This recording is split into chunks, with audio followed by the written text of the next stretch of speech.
Good evening, everybody. Welcome and thank you for coming to our second series. This evening, we've given it the title, Thinking Gay, Unmasking Media Impersonations that Challenge Therapeutic Choice. Why have we done that? Well, this week, we have had an undercover journalist come into one of the counseling sessions related to the work that we do. And we thought it would be a good idea to take a look at this behavior, which has happened many times before. So it's often a good thing to role reverse.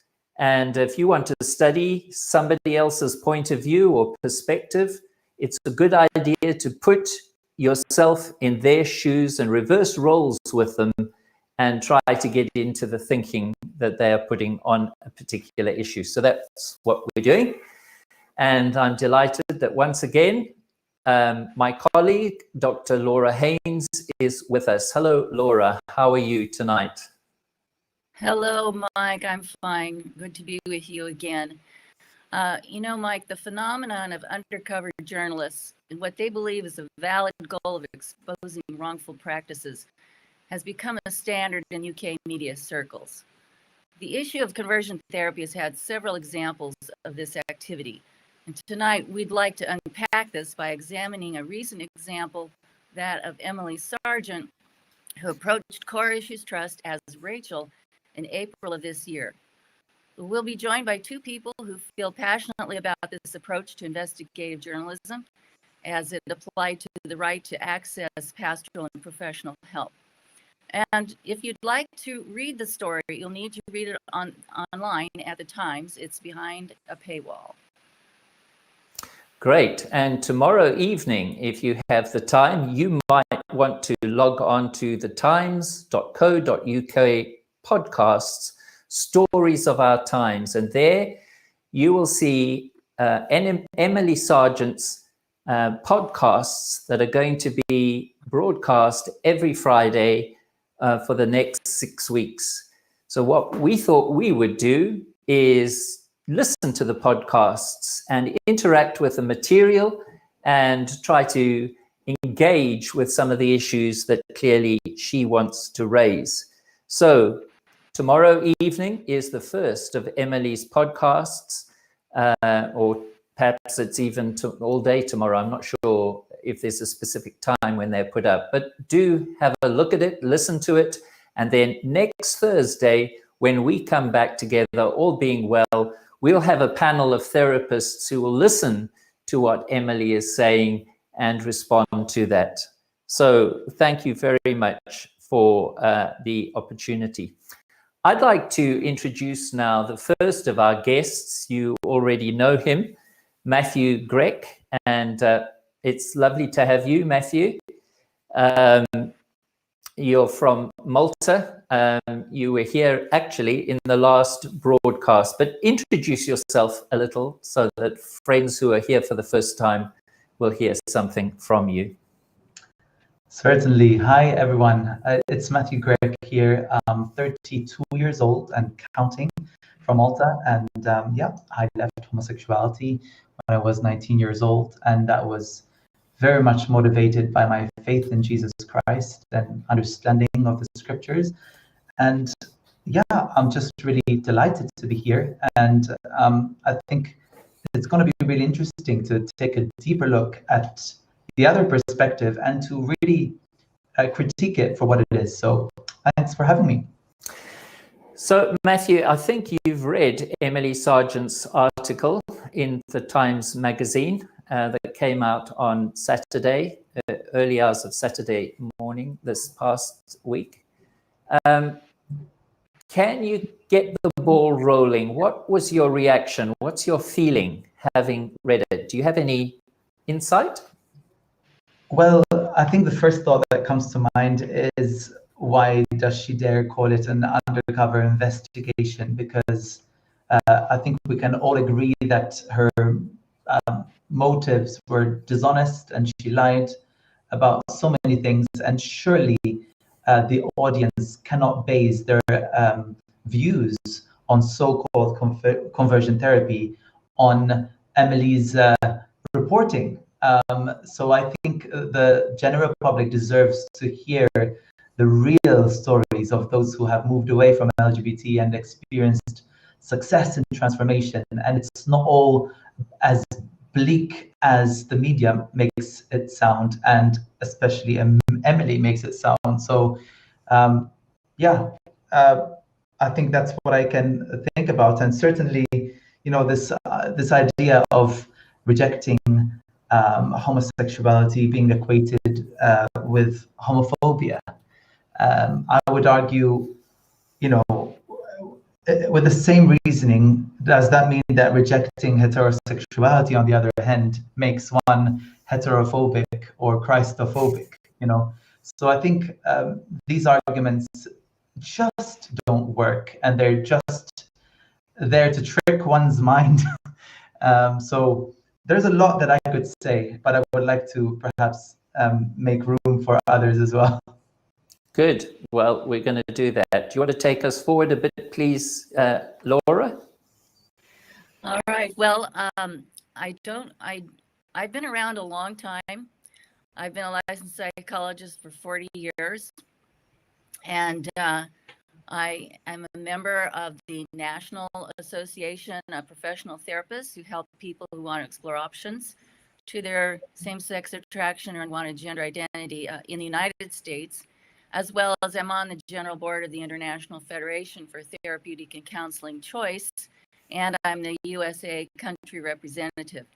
So I've talked to therapists. I've presented at conventions of therapists, mental health professionals, medical professionals, and faith-based ministry folks, nationally and internationally, and pastors and priests.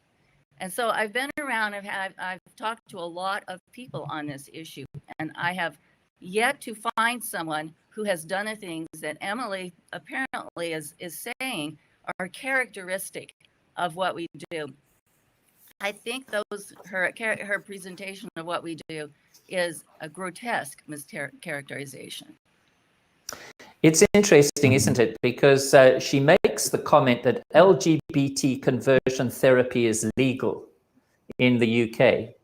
Now, what is she saying here? Because elsewhere, the definition of conversion therapy includes things like corrective rape, electroshock therapy.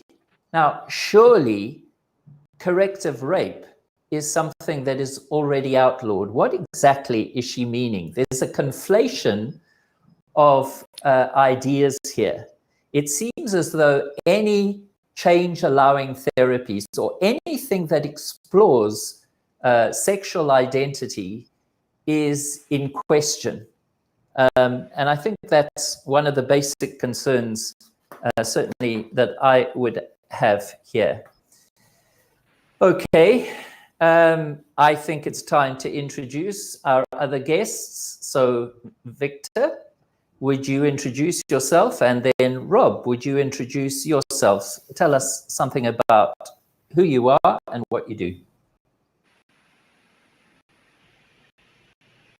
It's nice to be here with you. I'm 25. I'm from Moldova. I am a YouTuber and a blogger. I work for Courageous Trust as well. And I struggled with gender identity, with same-sex attraction. And now, I mean, it's been several years since I decided I don't want to follow that identity. I don't want to pursue that direction. And yeah, I stand for the people who choose not to follow their undesired same-sex attractions.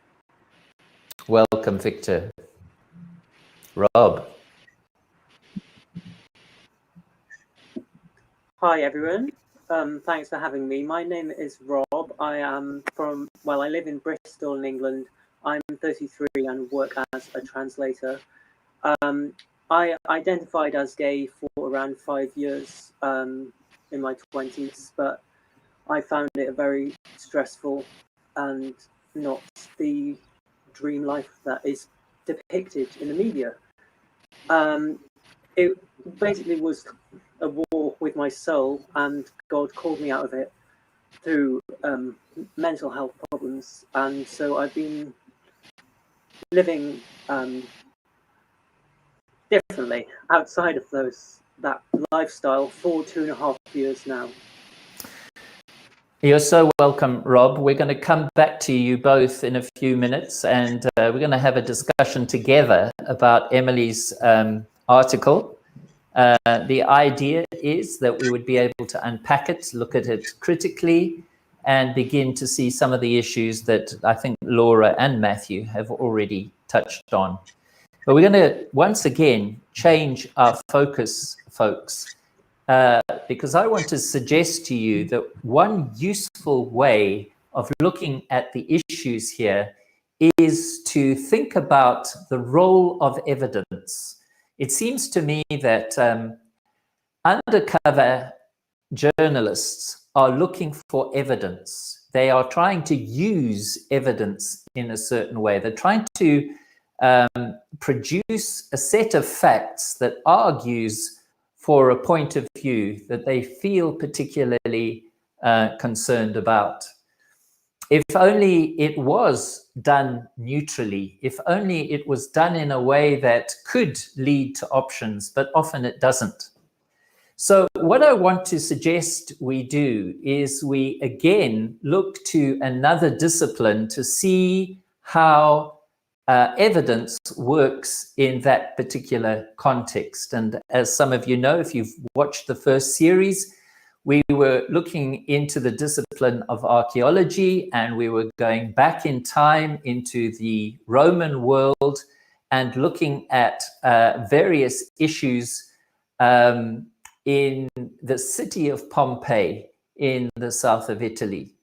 So we're going to do something slightly different tonight. We're going to go into the city of Herculaneum, one of the other Vesuvian towns that were covered when Vesuvius erupted in AD 79. And the issue, once again, is this question: had the gospel reached these towns before Vesuvius had erupted? Is there any evidence in these cities that would suggest that this has happened? So what we're going to see now is one particular find that caused a sensation in the late 1800s. And we're going to just talk through that and then look at how the evidence is applied and the different points of view about this. So watch this video. Little at the issues around the claim that the stucco plaster cross at the bakery shop in the Ariana Poliana in Region 6 of Pompeii is an authentic Christian symbol. It was discovered in 1813 by Francois Mazoy, an expert in ancient architecture. Almost 100 years later, in the nearby city of Herculaneum, an archaeologist recorded the finding of yet another cross shape, this time an indentation in the plaster on a wall in the House of the Bicentenary, recently reopened to the public. It's important to understand the difference between Herculaneum and Pompeii in terms of how the different societies were structured. Marcus Nonius Bulbus, who you can probably just make out down below, is all over the city. He's an example of a great patron of the city, eventually had a role in Crete and different places in the Roman Empire. Herculaneum had a vast number of slaves. We know that because there are inscriptions that list them. The interesting thing about Herculaneum is that there are lists of the various citizens who lived inside the city. We're going to spend a little bit of time looking into the city. Below me also you can see the places where up to 340 people died, probably waiting to be evacuated. Where we stand now originally would have been the sea, the ocean. So it's a place that helps us to understand that we are mortal, that we are flesh and blood, that we are not here forever, that there is life beyond where we are today. It's worth examining the controversy behind the cross shape found at Herculaneum, but it's the nature of the controversy that interests me. Enrich Dinkler, a noted biblical archaeologist, you'll remember, refused to recognize the bakery cross, partly on the dogmatic grounds he held that the cross was not recognized as a symbol of adoration before the time of the Emperor Constantine. Constantine popularized the cross in the 4th century, long after Vesuvius buried Herculaneum. But the site superintendent at the time of the Herculaneum discovery in the 1930s, Amedeo Maiori, supported the idea that the find at Herculaneum was a Christian symbol of devotion. In 1938, the remarkable discovery was made of a cross shape at the House of the Bicentenary in a room on the upper floor, engraved on the west wall on a white stucco plaster background. Underneath this was a carbonized wooden chest, according to the excavation notes. The discovery was kept secret for 18 months, but in June 1939, an article was leaked reporting the find as a Christian cross. Maiori then had to explain why he had withheld the information. Christian archaeologists responded that there were no known examples of the cross in a Christian context prior to the 2nd century and were doubtful of Maiori's interpretation of the find. Maiori's explanation of the furniture beneath the cross as a wooden altar, as seen in this artist's impression, was also in dispute. Now, for many, the question of whether the indentation in the plaster was really the remnants of a Christian cross was resolved in 1970. In that year, Stefano De Caro found a shelf support at the Villa Regina at Bas Coriali, which was believed to be similar to that which might have left the impression found on the wall in the House of the Bicentenary. In other words, the cross impression reported by Maiori as a Christian symbol was no more than the remains of a similar shelf support. This explanation effectively discredited the idea of Jesus' devotion in Herculaneum as evidenced by the cross in the House of the Bicentenary. So the question remains, is the cross shape, surrounded by nail prints in the wall, which Maiori believed were evidence of lost structure that concealed the cross, really a Christian devotional cross? Or is it merely the indentation and remains of a shelf support, similar to that discovered by Stefano De Caro at Bas Coriali in 1970? Placed side by side, the cross shape found at the Ariana Poliana and the cross shape found at the House of the Bicentenary in Herculaneum may have some similarity. Both need to be examined in their respective contexts. But the point to make here is to observe that holding a dogmatic position one way or the other will yield different interpretive results. Heinrich Dinkler would hold us to the idea that devotion to the cross was only known in the 4th century. It's worth remembering, however, that Jesus' devotion may have arrived at the town in several ways. We know that there were Jewish believers, possibly attached to the synagogue in the nearby town of Puteoli. We also know that many Christians migrated from Jerusalem to Campania during the Roman occupation before the temple in Jerusalem was destroyed. And we shouldn't forget the vast number of slaves from Judea that would have been resettled in Campania after the Colosseum had been built. The Apostle Paul now, in Acts chapter 28, he lands at Pozzuoli, I believe. And that's which is nearby, just 50 kilometers? 10 miles not from here. That's a grove line. Yeah, that's it. So in Acts chapter 8, we're told that he arrives and he meets a group of Christians at that time and then goes on to Rome. So it seems to me that it's not impossible that there were Christians around this area. There are actually a few scholars, especially the great archaeologist called Matteo della Corte, who definitely believes that there were Christians in Pompeii.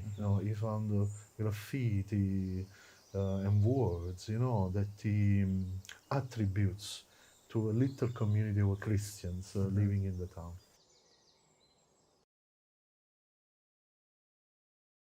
this is the point that I would like to make here. I don't know about you, but I'm not left feeling terribly secure in terms of how to interpret this evidence. We're shown pictures and artists' impressions of a cross impression in the stucco plaster. It's broadly in the shape of the same cross that was found in the Ariana, Pollyanna, almost a century before that.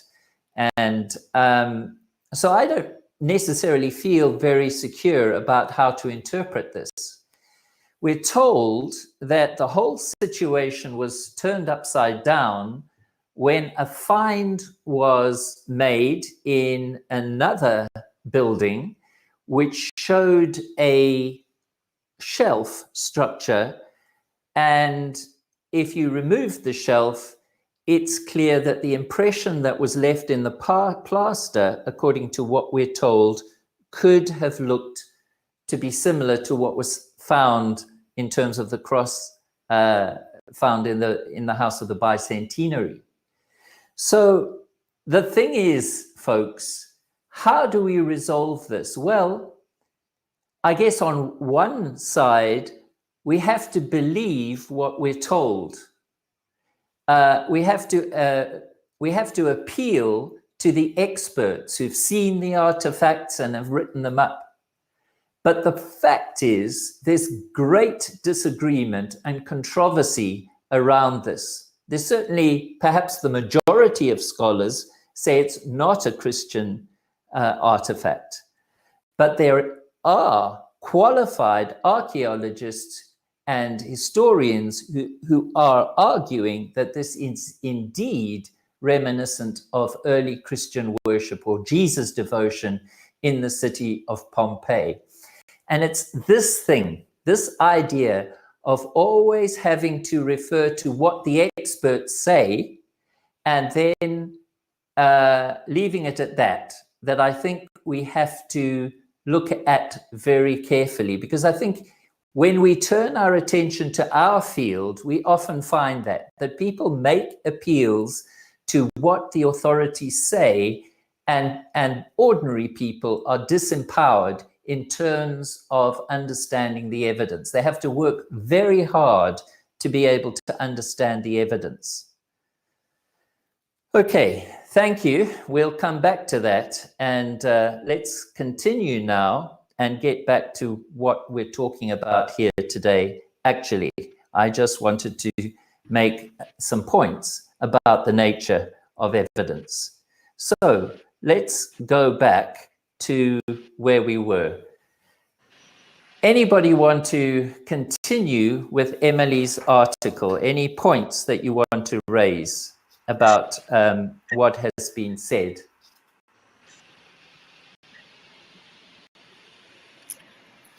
Mike, I have heard these kinds of grotesque mischaracterizations before and testified before legislative hearing committees in several states.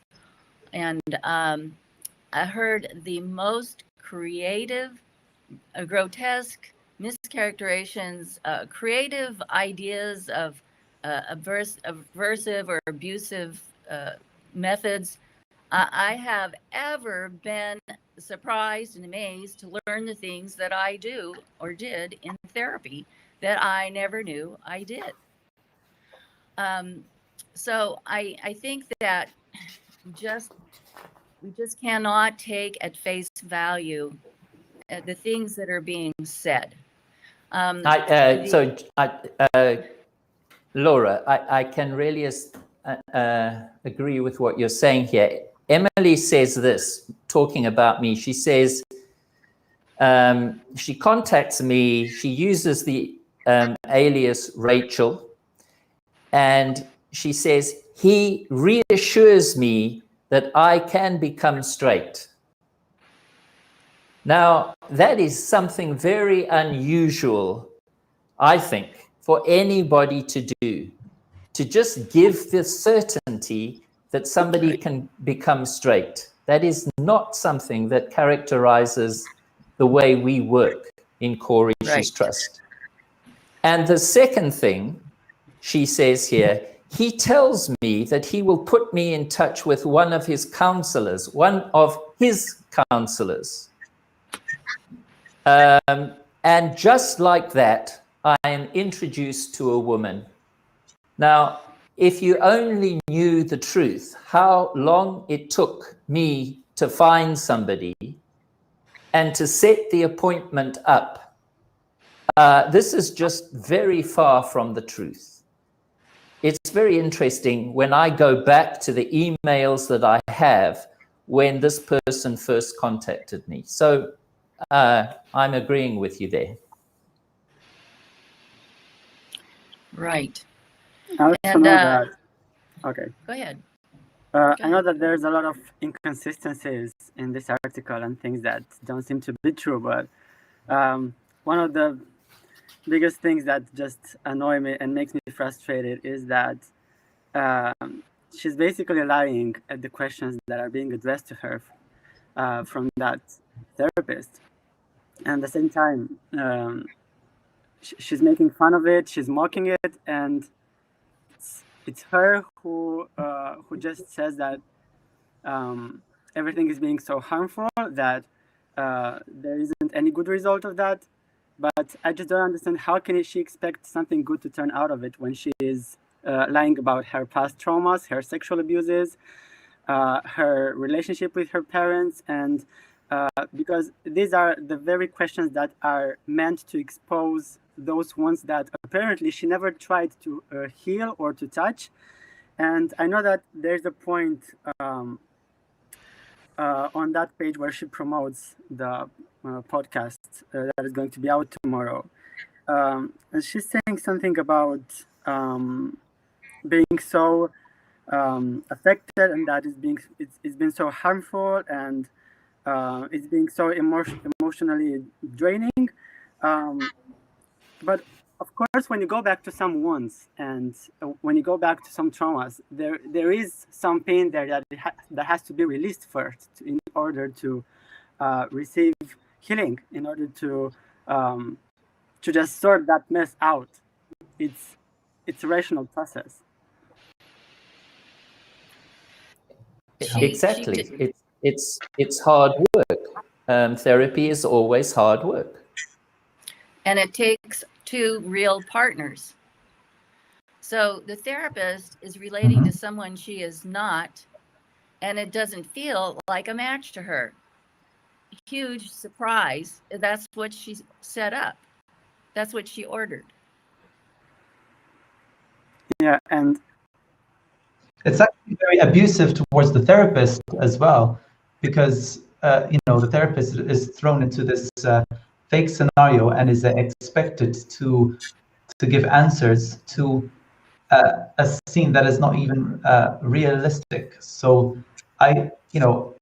it's abusive and very disrespectful towards the therapists themselves. So yeah, it's not only sorry, it's not only disrespectful to the therapist. It's also disrespectful towards all the people who are seeking counseling and therapy, because there's a lot of people out there who are seeking help because of any reasons, and she's basically only promoting one side of the things, one point of view. She's not even mentioning anything about anybody who's been through a successful session of therapy, such a therapy, and there's hundreds of people like that. Like it would be absurd to be in 2021 and to not know about a person who's been through a successful session of such therapy or counseling or just discussion of pastoral care or something. So I don't know if she's realizing that she's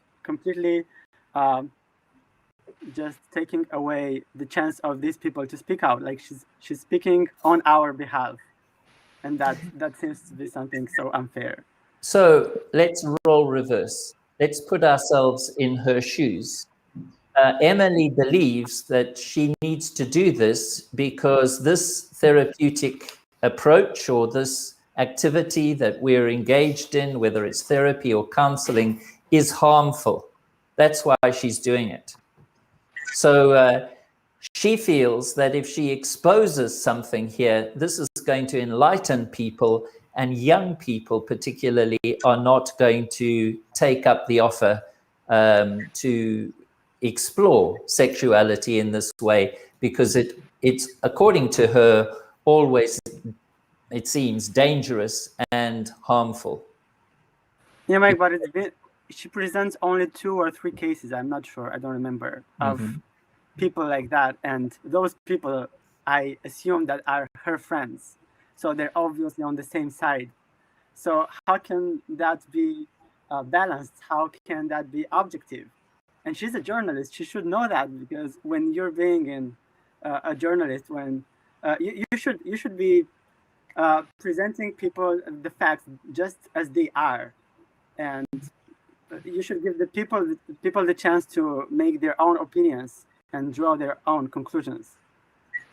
And if she's not saying, and she obviously knows about Courageous Trust work, about X Out Loud, because she mentioned these organizations, and she could have very easily reached out to, let's say, at least one person who's been through that therapy or counseling, and she could also present the other side of the things, and say something like, draw your own conclusions.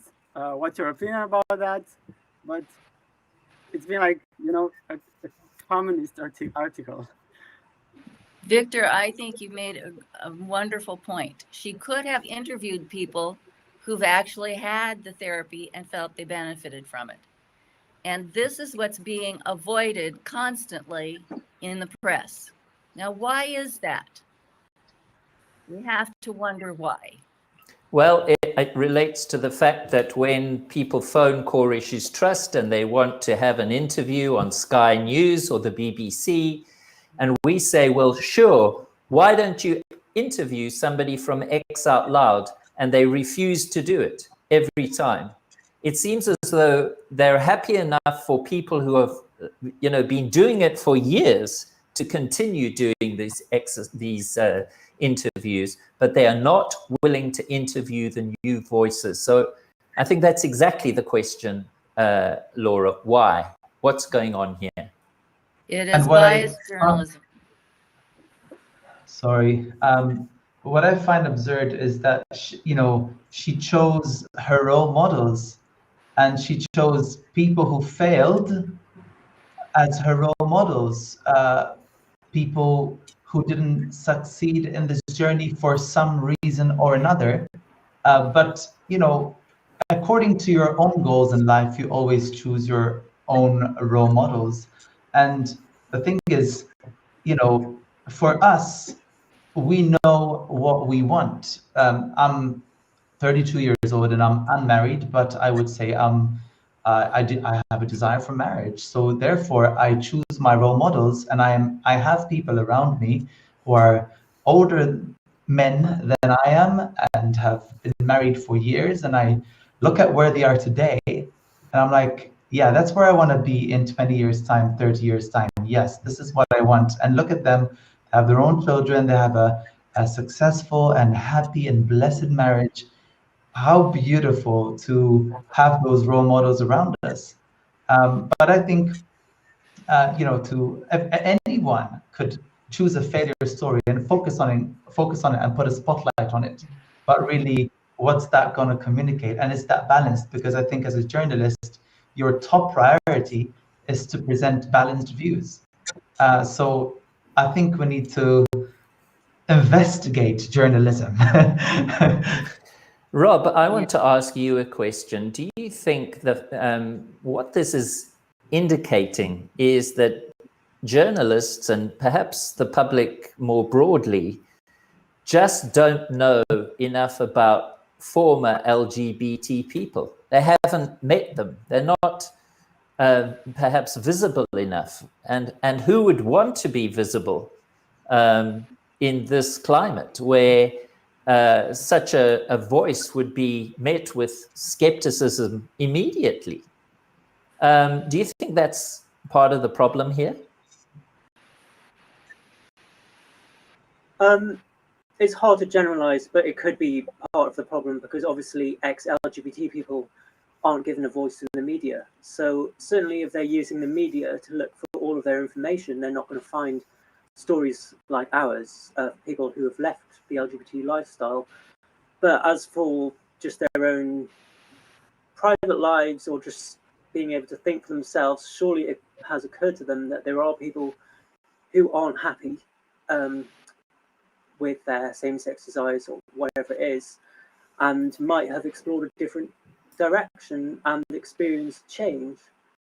So, yeah, generally I do think the media is going in one direction, but maybe these individual journalists are able to think, and they just, yeah. Well, So- I know not reporting on it. Go ahead, I know Laura. in the United States, if somebody goes online and says, I'm coming out as gay, they will get one response. If they come online, at least in the liberal media, and say, I'm ex-gay, what happens to them? And is it like that in the UK? They get excoriated, they're told they don't exist, they're told they're liars, they're bigots, they're not believed, they're defamed. The bigotry, the abuse they take is just phenomenal. I mean, it takes courage for them to come forward, for all of you to come forward and tell your stories. I'd have to say in the UK, I don't think they get their noses over the door. They're just not considered. That's the whole point.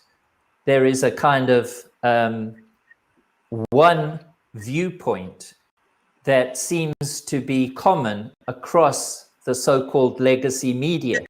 All of the older media, all of them take the same point of view and therefore reject anybody who seems to have a contrary point of view. And one thing I'd like to interject here is that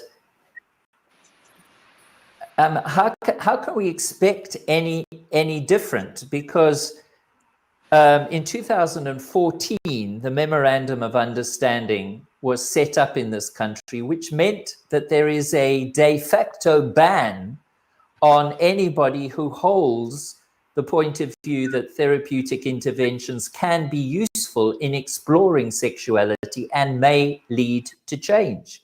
So for almost a decade now, this country has prevented work in this area. So the culture, I would say, has been damaged.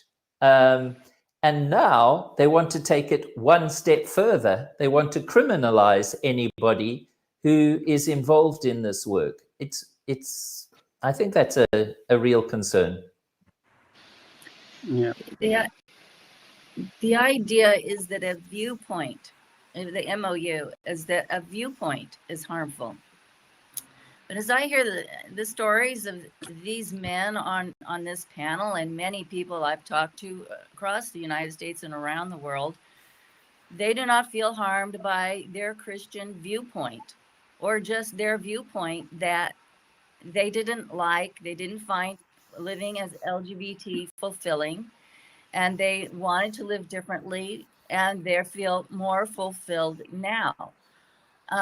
But it's the idea that the view there's only one viewpoint, and that a viewpoint of change is in itself is harmful. Now, the latest study on research on this idea that of minority stress, that a viewpoint is harming LGBT people, and the viewpoint of society has to be changed. So the latest study on this, which was conducted by the originator of the minority stress theory and his colleagues, found that over 50 years of dramatically and progressively increasing societal affirmation of living as LGBT and a viewpoint about it, that the psychological stress of LGB identified people has worsened. So it does not appear that a viewpoint is the issue. And it doesn't appear that changing a viewpoint has been helpful, that erasing the idea that some people want to change and censoring their opportunity to do it has helped. Well, I think that relates to something else that Emily said in her article. She says there is now a vast amount of evidence to show that conversion therapy practices not only don't work, but are deeply harmful, leading to depression, anxiety, self-harm, and suicidal thoughts. Can you comment on that, Laura? Yes.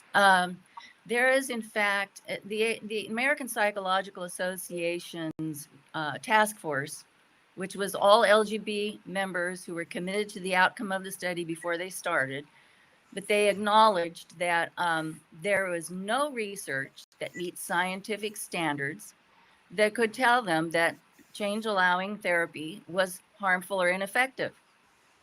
And that's still the case today. In fact, there was a study done recently, last year, by LGBT affirmative therapists, and they claimed that people who had change allowing help, whether it was religious or professional help, had higher suicide rates. And it was caused by the help that they had. They had, by the way, research that the data that told them what the suicide rates were before therapy and after therapy, so they could have compared to find out whether that rate of suicide after therapy was higher, lower, or the same. And they did not use the data they had on purpose, did not intentionally, did not use the research and the data they had that told him the before therapy levels of suicide. So another researcher came along, a professor came along and got the data and included that data that had been omitted and found that actually the suicide rates went down after change allowing therapy. So there's been study after study that does not look at before therapy mental health. It just takes a position, it uses logic that goes like this. People who have taken antidepressant medication are more depressed than people who have not. Let's get rid of antidepressant medication. The antidepressant medication is causing it. Well, actually, it's likely, if not probable, that people who are more depressed take antidepressant medication than people who are not depressed. The same with therapy. It is more likely that people who have more mental health problems and are more suicidal go to therapy of any kind than people who don't go to therapy. So they're constantly using this false logic and invalid method to stack up studies that don't prove what they're claiming. And none of these studies meet scientific standards. When you do this research with people where you take into account both sides, it comes out differently. And by the way, people who are from have the viewpoint that they would like the therapy, people of traditional values usually find the therapy helpful, and people of more liberal values may not like it. So there are different people, and they're being thrown, assumptions are being made from research done with one subgroup that they apply to everyone. And the research is coming out now saying it's not true. It's not true. But Laura, if you were to raise that, if you were, given the opportunity that you've just been given to explain that as clearly as you have, I can hear activists saying, but the Royal College of Psychiatrists says, or the APA says, or the UKCP. So this is what I'm talking about. It's this appeal to authority that completely ignores the empirical evidence that you're talking about. That's right. And bear in mind, they usually all go back to the APA, American Psychological Association's report of 2009, including the MOU does, a earlier version. Later versions don't give. There's very little research that's being cited here. But the APA task force said they could not find, they had no research that met scientific standards that showed them the therapy was harmful or ineffective. Now, they went on to conclude that these people, and they acknowledged, people reported that they changed sexual attraction, behavior, and gender identity through therapy. But they couldn't believe it, because they said one of their key scientific findings was that sexual orientation doesn't change through life experiences.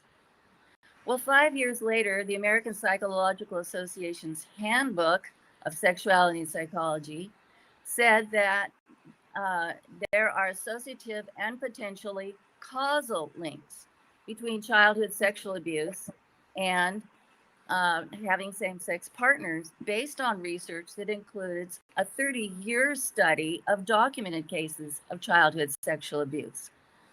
Now, I have yet to see further statements of the APA come to terms with their own handbook.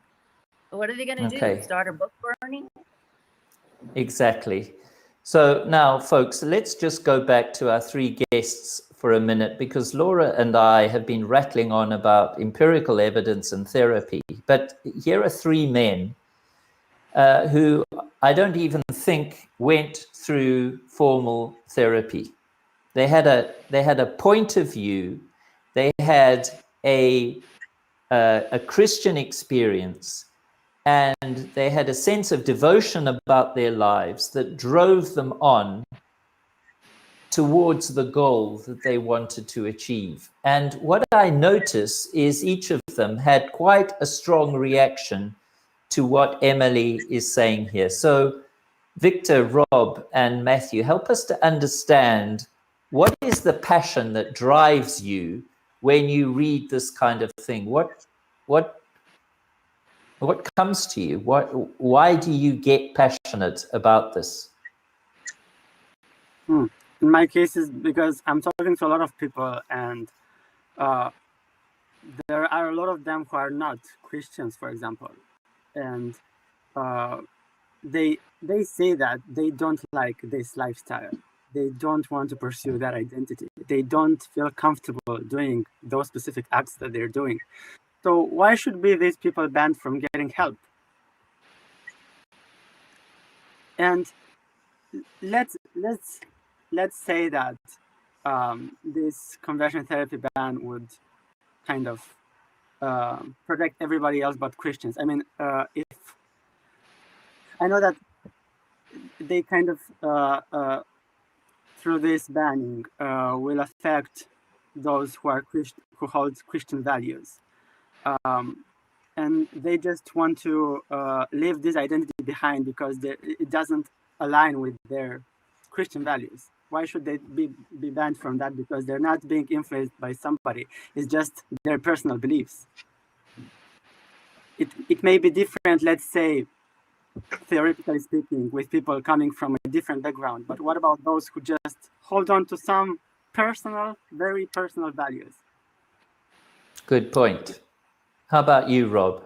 What makes you passionate when you read Emily's account here? Well, first of all, I don't think it's appropriate that anyone who has been through therapy is sort of sets himself up as a judge of whether or not it's effective, because obviously they'll have their own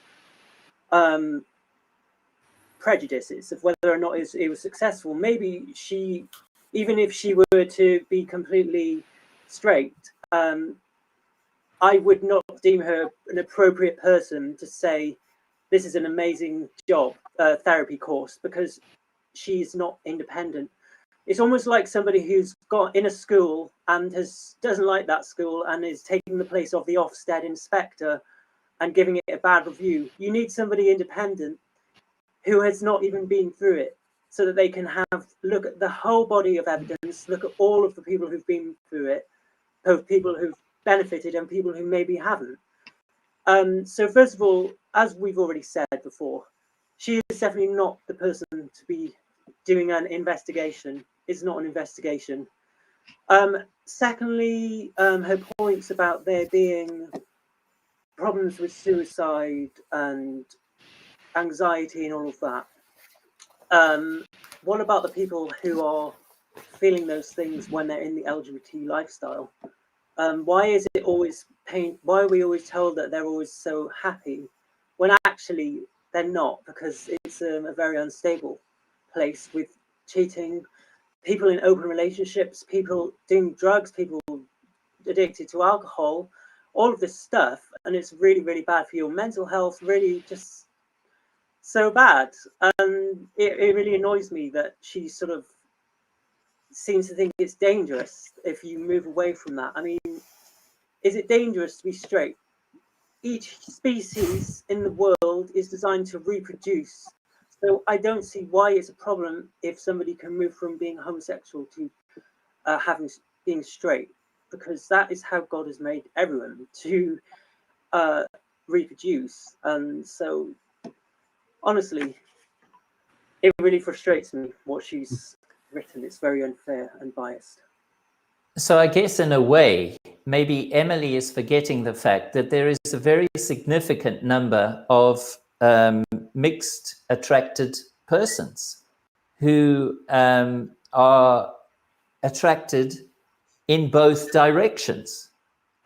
And there seems to be a ban on anybody accentuating or exploring the heterosexual side of those mixed attractions. If they want to get the gay affirming therapy, they can do that. But the other side, they can't do that, it seems to me. Matthew, how about you?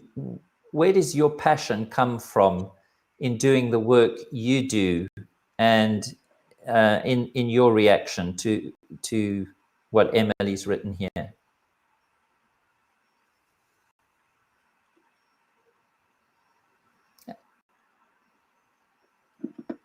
Sorry, I was muted. I think what strikes me is that there was a very clear attempt to discredit the church, and mentioning the ministry of deliverance as if anybody who practices the ministry of deliverance is crazy. I think that is really offensive to many Christians, actually. And also, she seemed to have a problem with so-called religious loopholes, in the conversion therapy consultation in the UK. And, as if she's saying that pastors should not be allowed to pray over people and use the power of the Holy Spirit to set people free. It's man does not do it; it's God who does it anyway.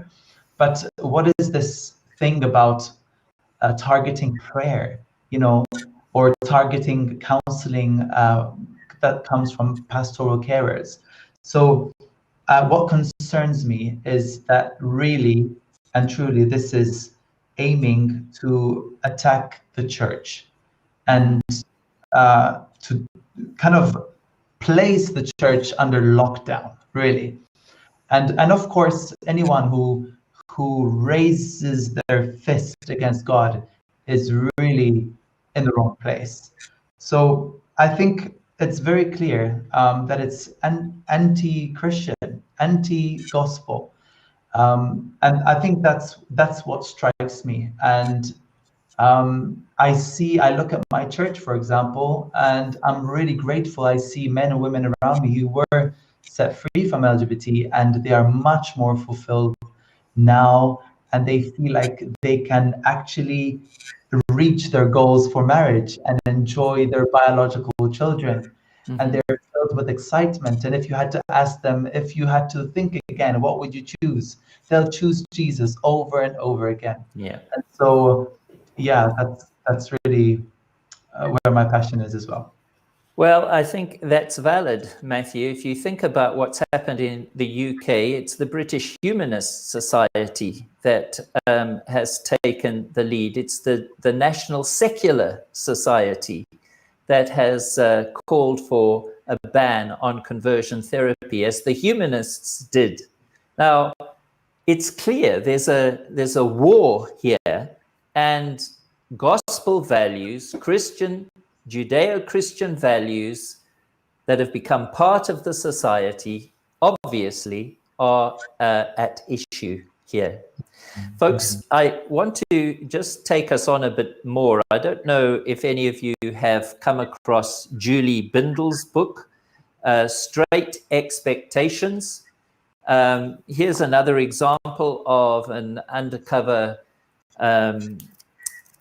person who went to the US to speak to Janelle Hellman, probably one of the foremost psychotherapists who knows a great deal about lesbianism. She went over there and same thing, went through the therapy and then came back and wrote her book, Straight Expectations.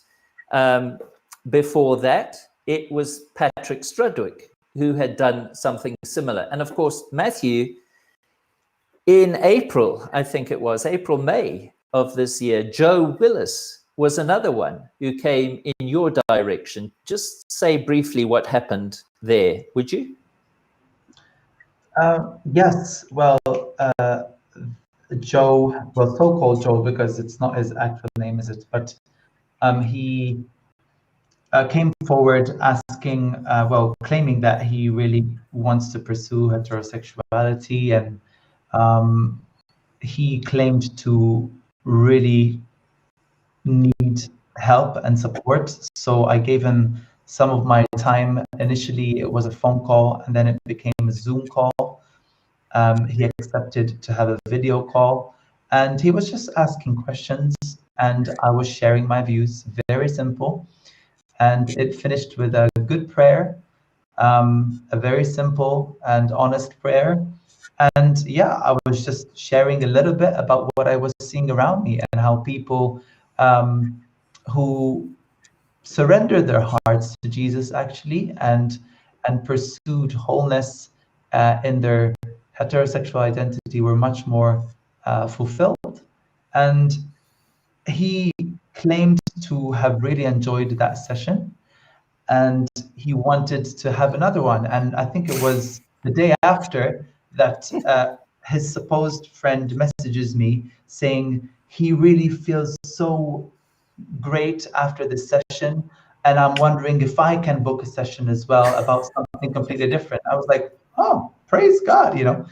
But it was, I mean, it's unbelievable to what extent these people would go to achieve some kind of hidden agenda that they have. And it's honestly going nowhere. And I just hope that the public would wake up to the reality of how absolutely foolish and ridiculous this is. Take a look at this video, folks. I think it's maybe really instructive to listen to Patrick Strudwick on the Victoria Derbyshire show. This was recorded a few years ago, but I think there are some points here that are really worth reflecting on. Well, Patrick Strudwick, who is the lesbian, gay, bisexual, transgender editor at BuzzFeed, who underwent gay conversion therapy whilst filming Undercover. Welcome to you.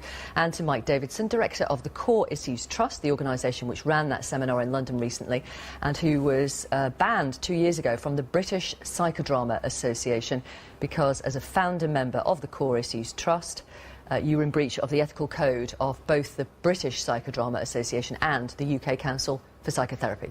That's correct. Thank you for coming on the programme. Isn't what you're doing effectively modern-day quackery? Certainly not. We want to be very safe. We want to be transparent. That's why we're open. We're not trying to hide anything. And what's your aim? We're aiming to support people who want to voluntarily move away from behaviours and feelings, if that's possible. We want to give them the option and preserve their rights and freedoms to do that. You don't call it gay conversion therapy. Why not?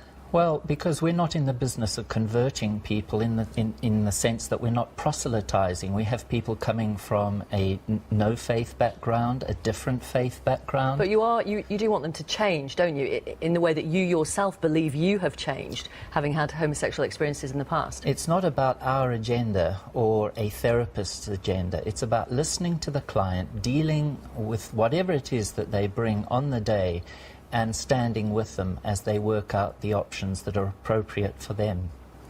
Patrick, you went Undercover, as I said, so you experienced gay conversion therapy. Tell our audience what happens. Well, there's basically two approaches that these supposed therapists use. Because they believe that homosexuality is an illness, a mental health condition, they believe that that comes as a result of some sort of early childhood trauma. So the first thing they do is to look into that trauma.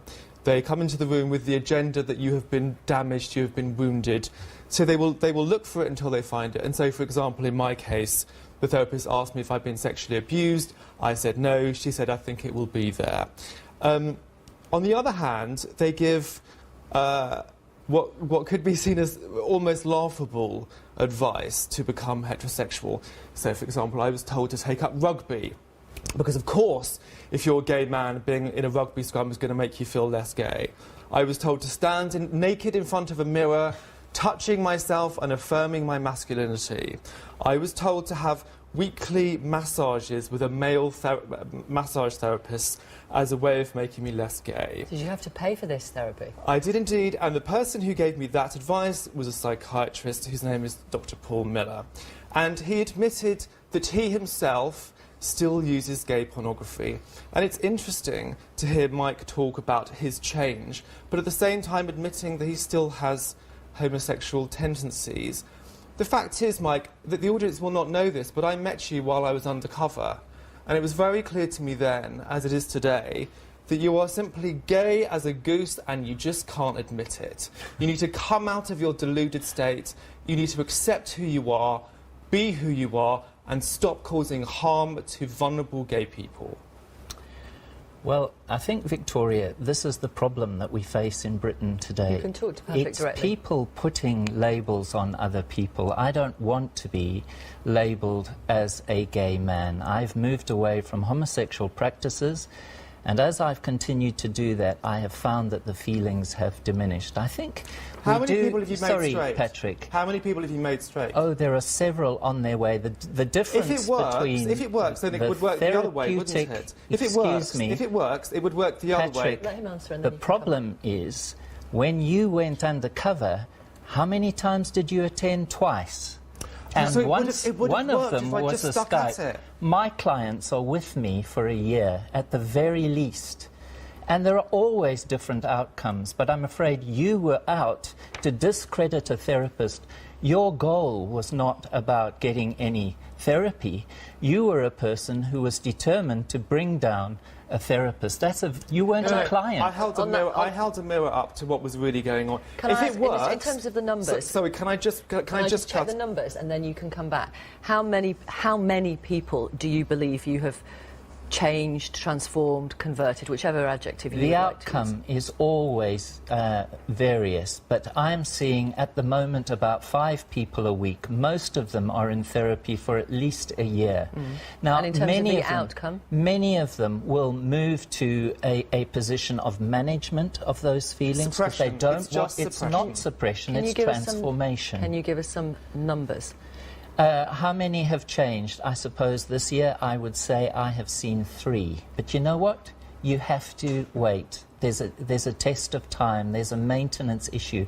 We're not talking about flipping a switch, which is what the gay conversion shorthand terminology is all about. That's why we don't use it. We don't flip switches. This is extremely complex. If it the worked, therapy is nuanced. if conversion therapy worked, It worked for me, Patrick. If it worked, oh really? If it worked, you would be able to convert people the other way. Could you make Victoria We're not Derbyshire a converting lesbian? people. Could you? Could you? If that was her goal and she wanted to become a lesbian, there would be therapists who would be more than happy to affirm you in your lesbian desires. Isn't that unethical? That's not Isn't where that aiming what is at. unethical? I mean, I look at the various Yes, it is. professional... Yes, it is unethical. Yes, for gay affirming people not to give the full range of options both ways. You're That's a what we charlatan. need to This do. is just quackery. Can I just... You've been read you- discredited, you've been thrown out of your professional body, and here you are, still maintaining that you can make people straight. Absolutely. And you're not even straight yourself, it's perfectly obvious. You're just in denial. Let me read some... these are from various professional bodies around the UK. The British Association for Counselling and Psychotherapy says there's no scientific, rational or ethical reason to treat people who identify We don't within a treat range them. within a range of human sexualities any differently from those who identify solely as heterosexual. The British Psychological Society has published guidance which says as same-sex sexual orientations are not diagnosable illnesses, they do not require any therapeutic interventions to change them. The British Psychoanalytic Council states the BBC does not accept that a gay orientation is evidence of disturbance of the mind or in development. And so, I mean, there's the Royal College of Psychiatrists. I can go on and on and on. Are you not simply preying on people who are vulnerable, who might be confused about their sexuality, who might worry about it, who might be anxious about it? The point is we need to have checks and balances always, all of us, on both sides of the equation. We're not There's no checks and balances on you because anybody could set up to be a counsellor. There are checks and balances on me. You're not a professional body. There certainly are. What are they? We are working through all sorts of organisations in the US. What are the checks and balances? Well, in the US? In the US there's no recourse for and someone in also Britain in Europe. against a snake oil merchant like you. A snake oil merchant. There you go again.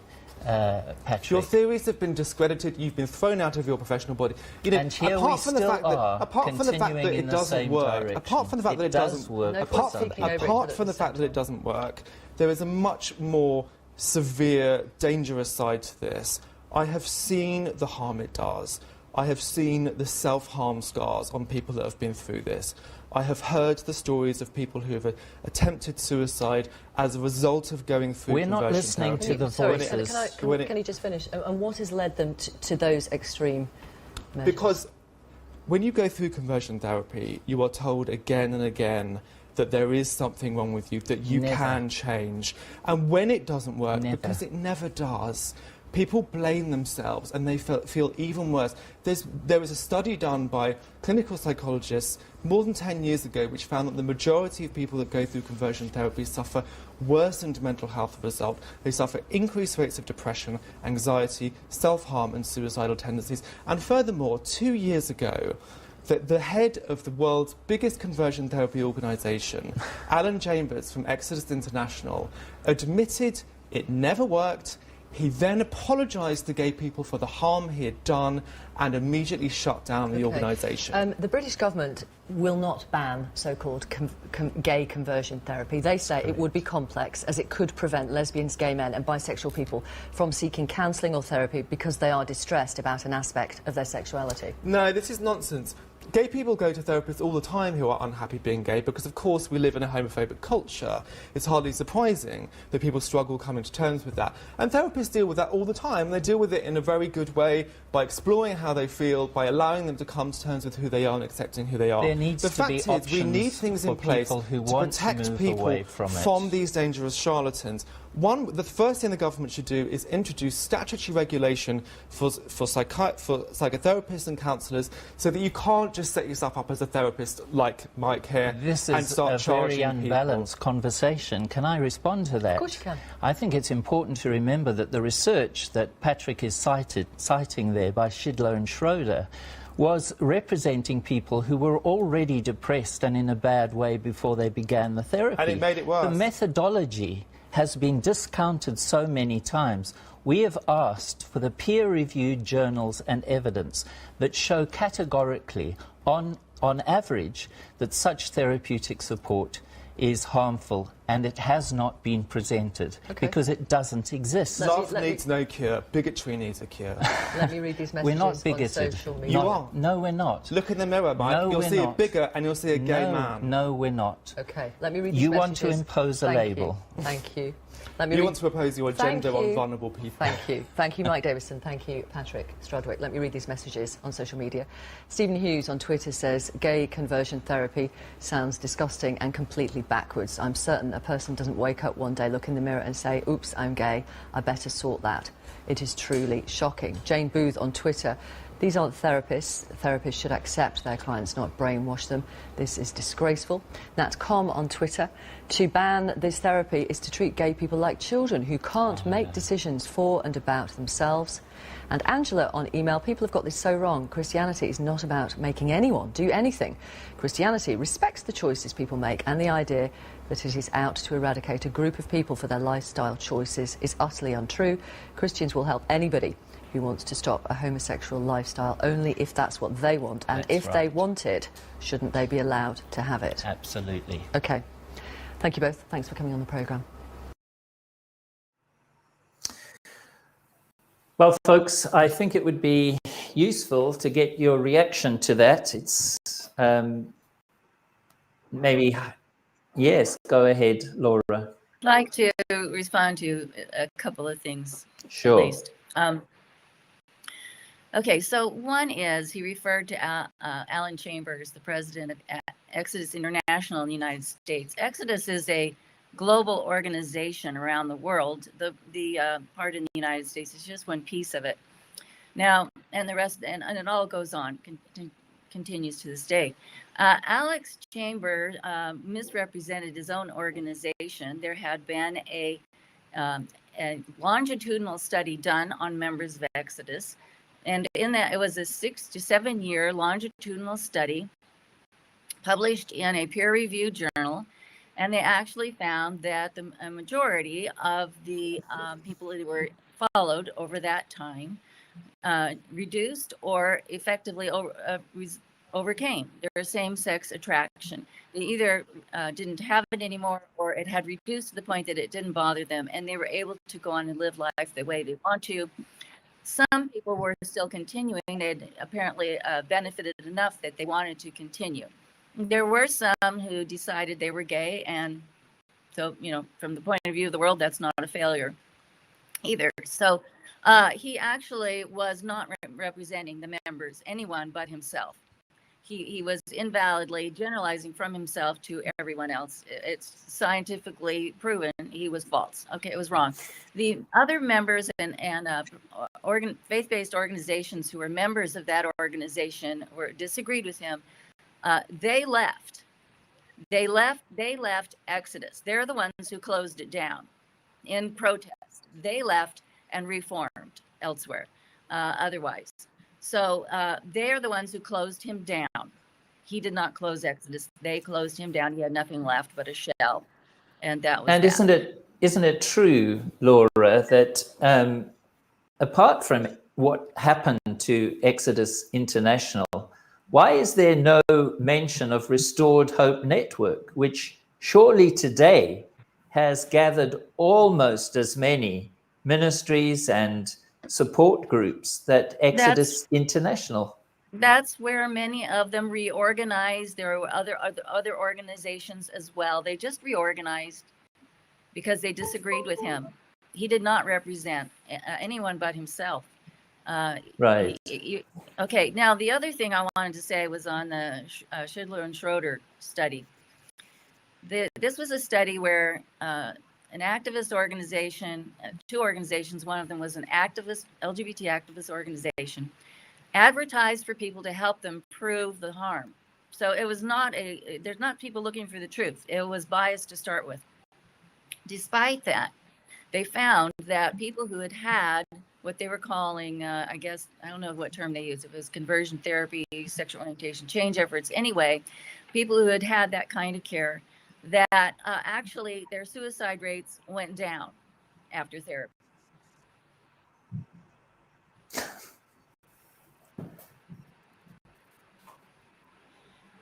Well, folks, in closing, I would love to hear from our three guests, Matthew, Rob, and Victor. What would you say to Patrick? And what would you say if you had the opportunity to speak to Emily? What would you say to them? One of the things that struck me is that, well, Patrick said that why this conversion therapy doesn't work, because it never does. But both him and Emily, like, where does their authority and just the permission of affirming that comes? Because even we ourselves don't say that this kind of therapy always works 100% for everybody. It depends. Like, there are people for some of them just doesn't work because either their motivation is wrong, either they're just doing that superficially, either they're not ready to pay the price of doing that. Like, they're not ready to go back into those memories, into those things that happened and triggered that same-sex attraction, for example, or gender confusion. And if we don't say that it always works, why do they take this authority and permission to say that it never works? Victor, I think you have a good point. They're claiming that we're saying this therapy changes everyone from exclusively same-sex attracted to exclusively opposite-sex attracted. We're not. Yeah. But we're not even saying, and there is no therapy in which everyone changes. And we're not saying that here either. So that's a mischaracterization of the goal of therapy. And then they're saying we don't meet that goal of therapy. It's not the goal of therapy. The goal of therapy is to help people explore their options and their capacity for change. And different people have different capacities for change. And people are different. That's fine. That's right. And I think it's really very evident they have something seriously against someone self-identifying. Because, Patrick just wanted to impose, he wanted to give Mike an identity. And Mike was just so patiently just saying, you don't tell me who I am. I know who I am in Christ. But it's just incredible how forceful and intolerant they are. And so, of course, we don't do that to anybody else, but we, of course, hope. I don't think we do expect anymore, but we hope to receive the same treatment from others as well. But I think this is what it should be about. If Patrick is going to be talking about harm, we can talk about how LGBT ideology is harmful. It's harmful to those who have to go through surgery, because instead of changing their thoughts, they have to go through changing their sacred and God-given bodies. That is harmful. It is harmful for somebody who's trying to save their marriage. I think Victor touched on it earlier, and they want to keep their family together. It is harmful to deny these people the right to seek support.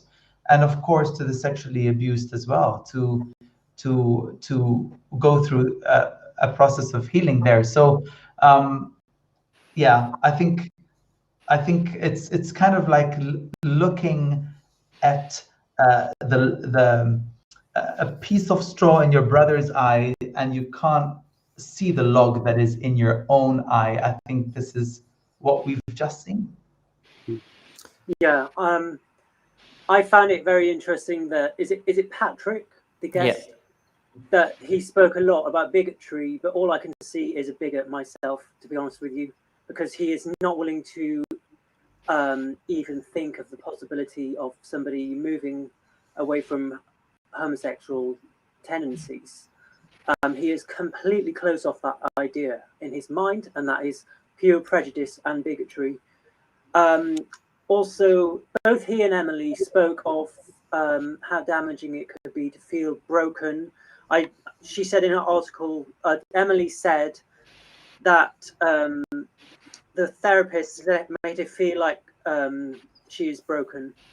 But as Christians, we believe that we are broken human beings. This is what Jesus Christ says. Amen. This is the truth. We are all sinners, and nobody is perfect. And there are aspects of our lives, our thinking, our very being, that means that we are broken before a holy God. And it is extremely misguided at best and arrogant at worst to say that, no, I am perfect and I will live my life as I want. What we need to do is align our thinking with what God says. And the fact is that he doesn't condemn anybody with a homosexual inclination, tendency or attractions. But what he does clearly say in the Bible is that homosexual practice is sin, and homosexual offenders will not inherit the kingdom of heaven. So people who are taking this up are really going to have to answer to the Almighty. Even more so people who are going in the media and saying it's all fine and trying to shut down anyone who is giving help. Because God is the eternal God and he is right. And he doesn't lie. God is the truth. Jesus Christ is the truth. He doesn't lie.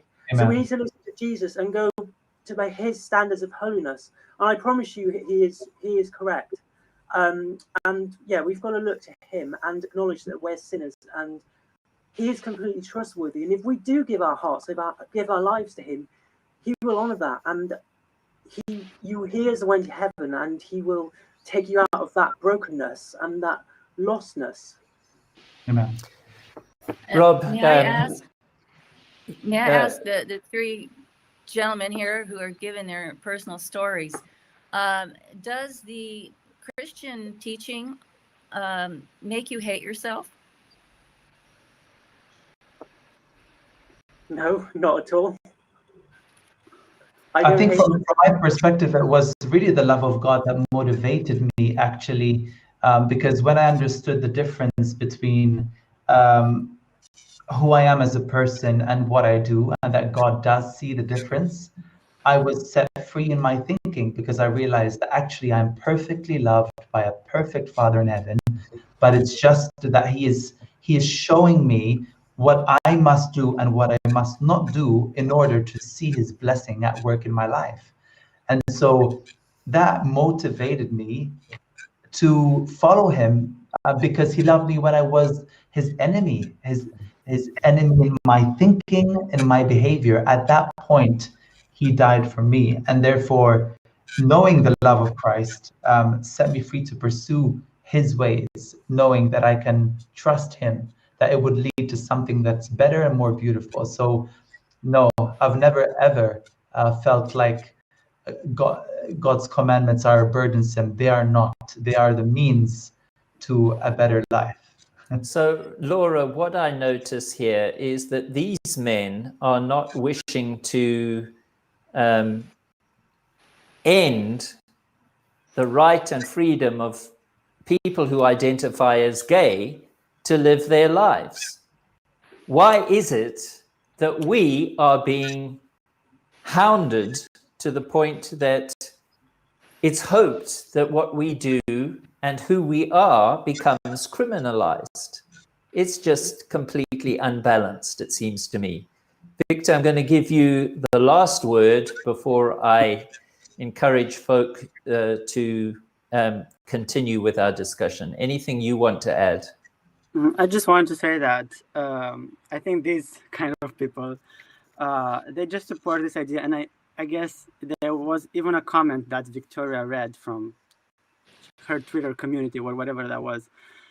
Something that a counselor should just affirm their clients' feelings or condition or whatever it may be. So that sounds to me like completely wrong. I mean, if I'm coming to a counselor and I have some, let's say, sometimes I feel like killing people or just hitting people, that counselor should just presenting me that, it's wrong. If that counselor just affirms my desires, my feelings, or whatever it may be, I mean, how is that helping me in this society? And we know that there are situations when something is intrinsically wrong, and when something just has more options. That's what a counselor should be doing, to guide us in that right direction. Well, folks, thank you so much to all of our guests for Dr. Laura Haynes's input. Once again, we're really thankful. What I want to suggest is that tomorrow, when Emily's first podcast is released, if you have the time, do listen to it and listen to the issues. I think it's very important that we not only listen, but that we also engage and we try to respond with answers as best we can to some of these issues that are being raised. So thank you once again. Please come back next week. Let's continue this. We'll have new guests and people who will have a great deal of experience in working with clients who want to move away from unwanted same-sex attractions and who have gender confusions. And I think we'll have a very good time. So thanks again, and God bless you tonight.